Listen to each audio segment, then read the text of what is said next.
చరిత్ర పుటల్లో కొన్ని అధ్యాయాలు సిరాతో లిఖిస్తే ఆధునిక తెలుగు జాతి చరిత్ర మాత్రం ఒక మహనీయుడి ఆకలి మంటలతో రగులుకుంది. ఆ మహోన్నత శిఖరమే అమరజీవి పొట్టి శ్రీరాములు.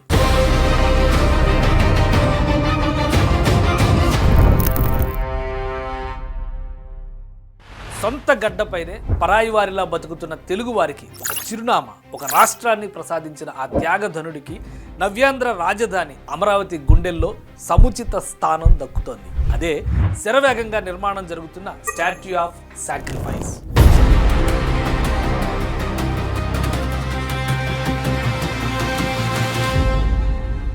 (1952) మద్రాస్ ప్రెసిడెన్సీలో తెలుగువారికి జరుగుతున్న అన్యాయాన్ని ఎదిరించి ప్రత్యేక ఆంధ్ర రాష్ట్ర సాధన కోసం పొట్టి శ్రీరాములు ప్రాణత్యాగానికి సిద్ధపడ్డారు. మద్రాసు నగరంలో 58 రోజుల పాటు అన్నం నీరు ముట్టకుండా ఆయన చేసిన కఠోర దీక్ష ఢిల్లీ పీఠాన్ని సైతం కదిలించింది. ఆయన ఆకలి మంటల నుంచి, ఆ ప్రాణత్యాగం నుంచే భారతదేశంలో భాషా ప్రయుక్త రాష్ట్రాల ఏర్పాటుపై విస్తృత చర్చ జరిగింది. ఫలితంగా తొలి రాష్ట్రంగా ఆంధ్ర రాష్ట్రం అవతరించింది.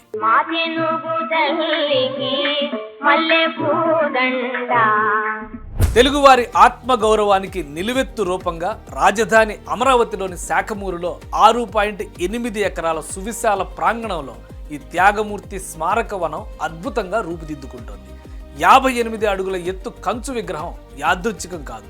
శ్రీరాములు ఆమరణ నిరాహార దీక్ష చేసిన 58 రోజులకి ఇది సజీవ సాక్ష్యం. ఇది కేవలం ఒక విగ్రహం మాత్రమే కాదు, భవిష్యత్ తరాలకి చరిత్రని కళ్లకు కట్టేలా అమరజీవి జీవిత విశేషాల్ని తెలిపే అత్యాధునిక మ్యూజియం.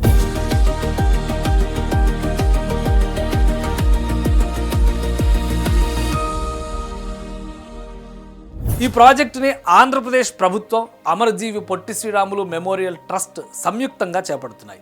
ఈ మహాకార్యంలో ప్రతి తెలుగువాడు భాగస్వామి అయ్యేలా విగ్రహం కొలతని అంగుళాలుగా విభజించి ప్రజల భాగస్వామ్యంతో దీన్ని నిర్మిస్తుండడం ఒక చారిత్రక ఘట్టం.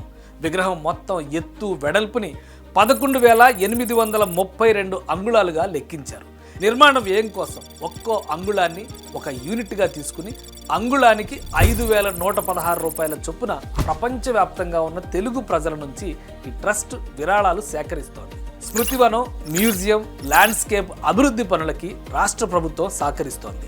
నాడు తెలుగు రాష్ట్రం కోసం ఆయన ప్రాణాలిచ్చారు. నేడు తెలుగువారి చిరకాల కళని సాకారం చేస్తూ పీపుల్స్ క్యాపిటల్గా ఎదుగుతున్న అమరావతిలో ఆయన విగ్రహం కొలువు తీరడం చారిత్రక న్యాయం. కుల మత ప్రాంతాలకు అతీతంగా ఉత్తరాంధ్ర నుంచి రాయలసీమ వరకు తెలుగు వారందరినీ మానసికంగా ఏకం చేసే మహోన్నత కేంద్ర బిందువు ఈ విగ్రహం.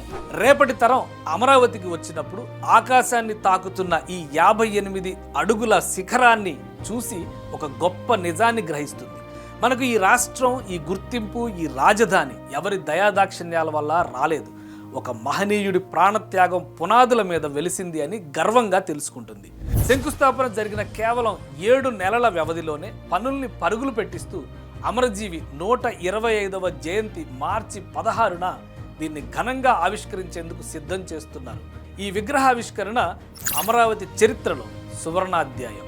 రాజధానికి వచ్చిన ప్రతి తెలుగు వ్యక్తికి గర్వకారణం. తెలుగు భాష ఖ్యాతి కోసం, జాతి కోసం ప్రాణమిచ్చిన చరిత్ర మనది అని యావత్ ప్రపంచానికి సగర్వంగా చాటి చెబుతాడు అమరజీవి.